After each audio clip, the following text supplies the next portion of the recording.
पदवीधर असतील किंवा जे काही उमेदवार असतील जे ह्याच्यासाठी अर्ज करणार आहेत असे उमेदवार आणि दुसऱ्या बाजूने असतील जे काही नोकऱ्या देणारे संस्था असतील किंवा उद्योग असतील, आस्थापना असतील, त्याच्यामध्ये आपण पाहतो काही सरकारी आस्थापना असतात, काही निमसरकारी आस्थापना असतात किंवा काही सहकारी आस्थापना असतील. तर हे नोकरी देणारा वर्ग झाला आणि एका बाजूला नोकरी मागणारा वर्ग म्हणजे आपण. तर मग हे बेरोजगार आणि आहेत की अर्जदार हा महाराष्ट्राचा रहिवासी असावा.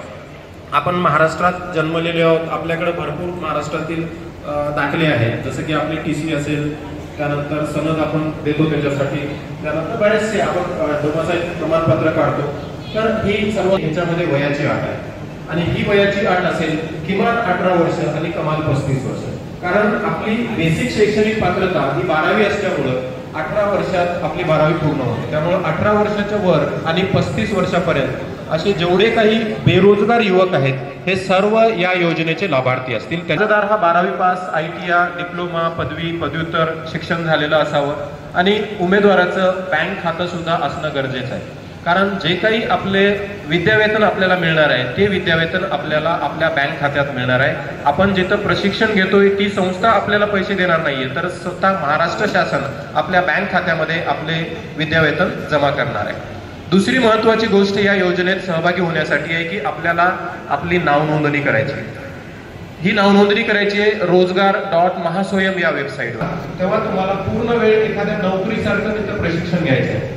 कारण कुठली आणि शिक्षण या दोन गोष्टी करू शकणार नाही आणि ही गोष्ट लक्षात घेऊन आपल्याला आपलं जर नियमित शिक्षण चालू असेल, मुक्त विद्यापीठात असेल तर त्याला काही हरकत नाही.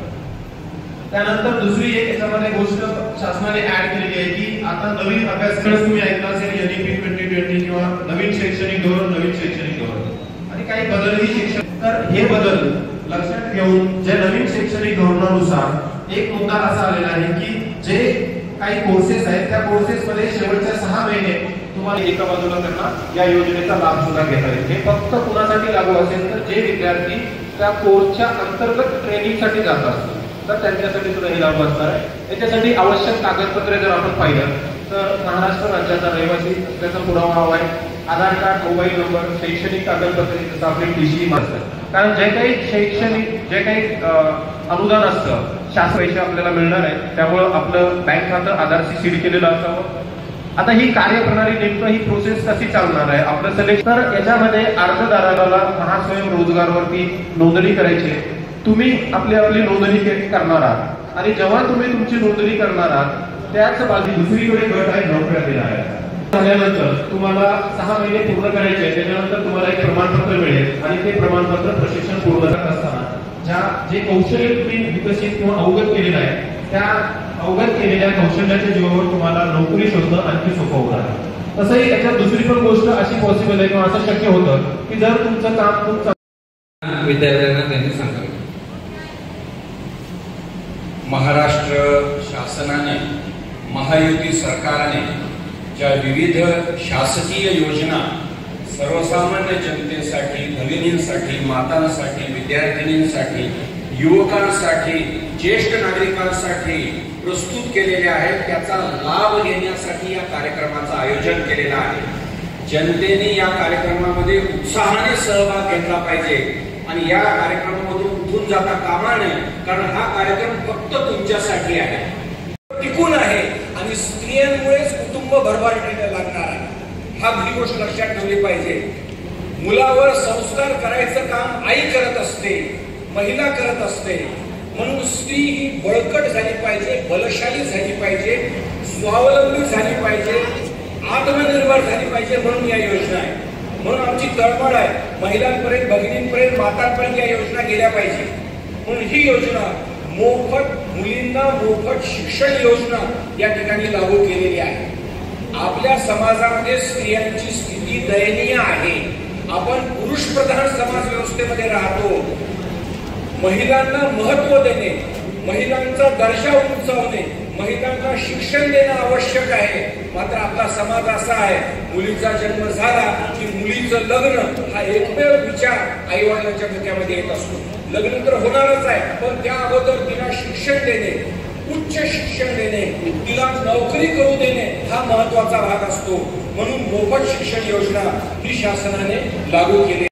सर्व माता भगिनी आणि त्याचबरोबर जे माझे वडीलधारे आहेत त्यांना माझा नमस्कार. आपण जर बघितलं आता सरांनी मोफत मुलींच्या शिक्षणाचं महत्त्व सांगितलेलं आहे. पाहिलेली येतच आलेले आहोत. प्रत्येकानं काही ना काहीतरी तिच्यात महिला आहे. मुलींना मोफत शिक्षण आहे, त्यात मुली आहेत म्हणजेच महिला आली. त्याचबरोबर वयोश्री एक योजना आहे म्हणजे वयोवृद्ध स्त्रियांसाठी, त्याच्यातही महिला आलेलीच आहे. तीर्थक्षेत्र जर बघितलं योजना आलेली आहे त्याच्यातही महिला आलेलीच आहे. म्हणजे आपण जर बघितलंय तर या सरकारच्या कालखंडामध्ये प्रत्येक याच्यामध्ये महिलेला केंद्रबिंदू मानलेलं आहे.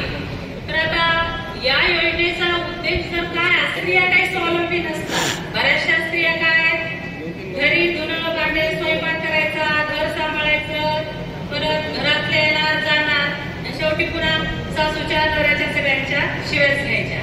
परंतु या ठिकाणी प्रत्येक महिला ही सक्षम झाली पाहिजे, ती स्वतःच्या पायावर उभी राहिली पाहिजे. त्याचबरोबर ती आत्मनिर्भर आणि स्वावलंबी झाली पाहिजे. जोपर्यंत स्त्री स्वावलंबी होणार नाही ना तोपर्यंत समाजामध्ये स्त्रियांचा दर्जाही सुधारणार नाही आणि स्त्री स्वतःही सुधारणार नाही. आणि स्त्री जर सुधारली नाही तर कुटुंब सुधारत नाही. म्हणूनच स्त्री हा समाजाचं मूळ आहे असं म्हटलं जातं. देशाचा आणि समाजाचा जर विकास व्हायचा असेल तर स्त्री ही स्वावलंबी आणि शिकलेली असणं अत्यंत आवश्यक असते. या स्त्रियांचं महत्व लक्षात घेऊन स्त्री कशी सुधारली पाहिजे, समाजाचा दर्जा, राज्याचा दर्जा आणि देशाचा दर्जा हा कसा विकसित झाला पाहिजे, कसा सुधारला पाहिजे, यासाठी महाराष्ट्र शासनानं विविध योजना आणलेल्या आहेत.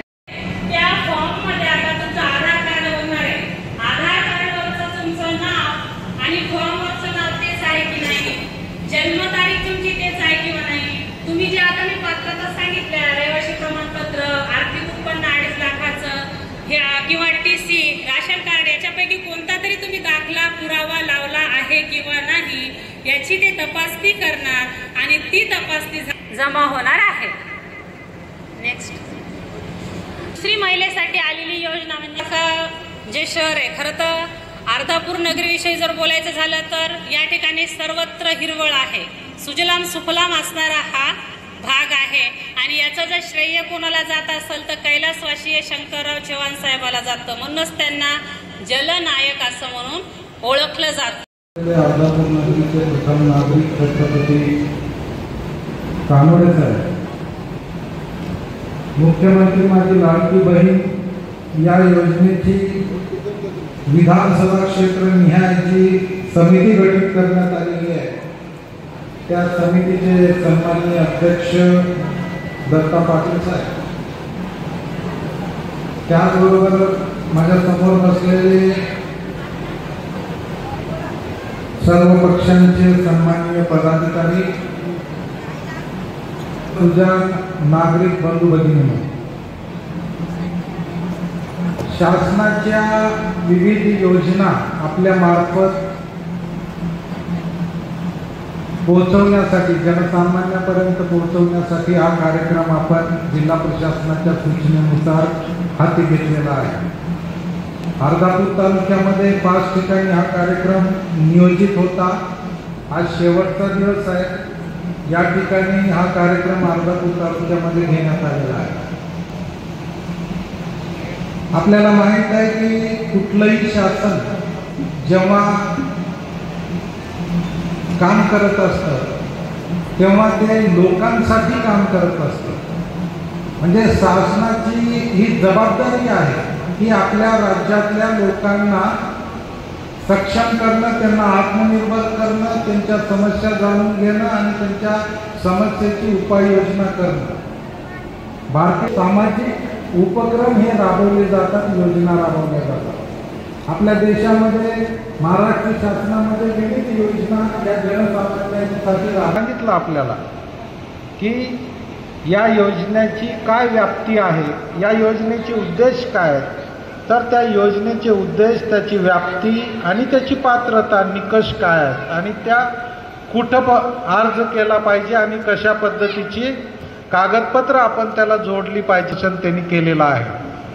मी आपला अधिक तो की आपल्या तालुक्यामध्ये खरं म्हणजे आपला तालुका सुदैवी म्हणावा लागेल, कारण मुख्यमंत्री लाडकी बहीण योजना या योजनेचे विधानसभा क्षेत्राचे अध्यक्ष आपल्या तालुक्यातून निवडण्यात गेलेले आहे.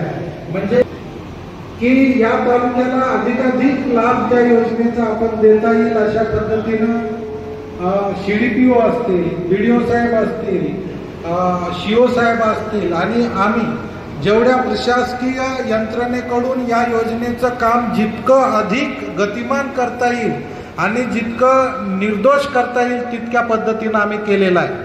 जवळपास 20,000 फॉर्म या योजनेचे अर्धापूर तालुक्यामध्ये लोकांनी ॲप्लिकेशन केलं होतं. त्याच्यामध्ये जवळपास 19,500 लोकांना आम्ही अप्रुव्हल दिलेलं आहे. जवळपास 700-800 अर्ज हे त्रुटीमध्ये राहिलेले आहेत. ते अर्ज आणि त्रुटीमधले देखील त्यांची त्रुटी पूर्तता झाल्यानंतर आता अध्यक्ष महोदयांच्या अध्यक्षतेखाली ती जेव्हा मीटिंग लागेल त्या मीटिंगमध्ये आपण हे अर्ज पूर्णपणे करणार आहोत. यानंतर म्हणजे अधिकाधिक लोकांना म्हणजे की या योजनेपासून कोणीही लाभार्थी कोणतीही माझी महिला भगिनी यापासून वंचित राहणार नाही याची काळजी याची खबरदारी आपण या प्रसंगी घेणार आहोत आणि जास्तीत जास्त महिलांपर्यंत हा लाभ पोहोचवणार आहोत. मार्फत आपल्याला त्याचा लाभ मिळणारच आहे. या प्रसंगी मला याशिवाय या योजनेशिवाय आपल्या तालुक्यात जो आपला मुख्य जो प्रश्न आहे तो विमाचा प्रश्न बरेच डेलिगेशन माझ्याकडे येत आहे. शेतकरी संघटनेची काही निवेदनं प्राप्त होती, विविध पक्षाची निवेदनं प्राप्त होती. त्या विमा प्रतिनिधींना देखील आम्ही पाचारण केलं होतं आणि त्यांच्याकडून पण माहिती घेतलेली होती. त्यामध्ये त्यांनी सध्या टप्प्याटप्प्याने विमा संबंधिताच्या खात्यावर जमा करण्याचं चालू आहे आणि त्यांनी माननीय जिल्हाधिकारी महोदयांकडे त्यांनी सांगितलेलं आहे की 20 तारखेपर्यंत आम्ही हे अनुदान जास्तीत जास्त लाभार्थ्यापर्यंत पोहोचू. 20 तारखेपर्यंत माननीय जिल्हाधिकाऱ्यांनी त्यांना वेळ दिलेली आहे आणि मग त्यानंतर जे विमाधारक आहे किंवा जे शेतकरी बांधव वंचित राहणार आहेत त्यांची काय कशामुळे राहिले याची कारण मीमांसा प्राप्त करून आपण त्याचा फॉलोअप घेणार आहोत. त्याच्यानंतर जे काल परवा सानुग्रह अनुदान आलेलं आहे त्या सानुग्रह अनुदानामध्ये बरेच शेतकरी वंचित राहिलेले आहेत अशी तक्रारी आमच्याकडे प्राप्त झालेल्या आहेत. त्यामध्येही आम्ही माहिती घेतली. त्यामध्ये जमाबंदी आयुक्त आणि कृषी आयुक्ताकडून या याद्या आलेल्या आहेत. त्या याद्या कुठल्याही मॅन्युअल पद्धतीनं केल्या गेलेल्या नाही. त्या सॉफ्टवेअरवरून याद्या आलेल्या आहेत. परंतु त्या याद्यामध्ये काही निश्चितच काही शेतकरी बांधवाचे काही नावं आलेले नाहीत. तर आम्ही तालुका कृषी अधिकाऱ्यांना सूचना दिलेल्या आहेत की ज्या लोकांच्या सातबाऱ्यावर ही पीक पाणी नोंदणी आहे अशा ही पीक पाणी केलेल्या सातबाऱ्यांचे अर्ज घ्यावे, त्यांचं आधार कार्ड घ्यावं आणि एकत्रितरित्या तसे प्रस्ताव आपण वरिष्ठ कार्यालयाला पाठवून देऊ. तर अशा पद्धतीचे हे 2-3 विषय या प्रसंगी मला आपल्याशी चर्चा करायचे होते. त्यानंतर अजून एक विषय आहे की शिधापत्रिकेबाबत काय झाले की लोकांना ती पुस्तक स्वरूपातली शिधापत्रिका हवी आहे परंतु ती शासनाने बंद केलेली आहे ती शिधापत्रिका आणि अशा पद्धतीचं एक प्रिंटआउट एक शिधापत्रिका म्हणून पोर्टलवरून निघत आहे आणि हे आम्ही तात्काळ देत आहोत. आता फक्त लोकांचा आग्रह काय की आम्हाला ती पुस्तिका द्या, परंतु ती पुस्तिका ज्या वेळेस दिलं जायचं तेव्हा त्याचा हेतू वेगळा होता. कारण त्या पुस्तिकेमध्ये त्यानं धान्य कधी उचललं, त्याची तारीख, किती धान्य उचललं वगैरे लिहिलं जायचं. आता त्याची गरज उरली नाही कारण ई-पॉस मशीनवर अंगठा लावल्यानंतर ते किती धान्य उचललं, कधी उचललं याचा रेकॉर्ड तयार होणार आहे. फक्त तुम्हाला शिधापत्रिका पाहिजे म्हणून जर तुम्हाला एखादा पुरावा पाहिजे असेल तर ही शिधापत्रिका प्रिंटआउट करून तुम्हाला मिळेल. तर कुणीही आपण सगळेजण पदाधिकारी आहेत त्यामुळं आपणही लोकांना जनसामान्यांपर्यंत ही बाब अधिकाधिक पसरावी जेणेकरून शिधापत्रिका मिळत नाही, ते पुस्तकच मिळत नाही अशा पद्धतीची ओरड राहता कामा नये. ज्या लोकांना पात्र आहेत अशा लोकांची तात्काळ अशा पद्धतीची शिधापत्रिका आम्ही पुरवण्याचा प्रयत्न करणार आहोत. त्याच्यानंतर अजून एक विषय मला चर्चेला या ठिकाणी असा आणायचा आहे की संजय गांधी योजनेचे 2-3 महिन्यापासून पैसे थकीत झाले होते, परंतु ते पैसे आपल्याला प्राप्त झाल्यानंतर आपण दुसऱ्या दिवशी ते पैसे आपण बँकेला पाठवलेले आहेत. तर आता जूनपर्यंत आपल्याकडे कुठलंही अनुदान शिल्लक राहिलेलं नाही.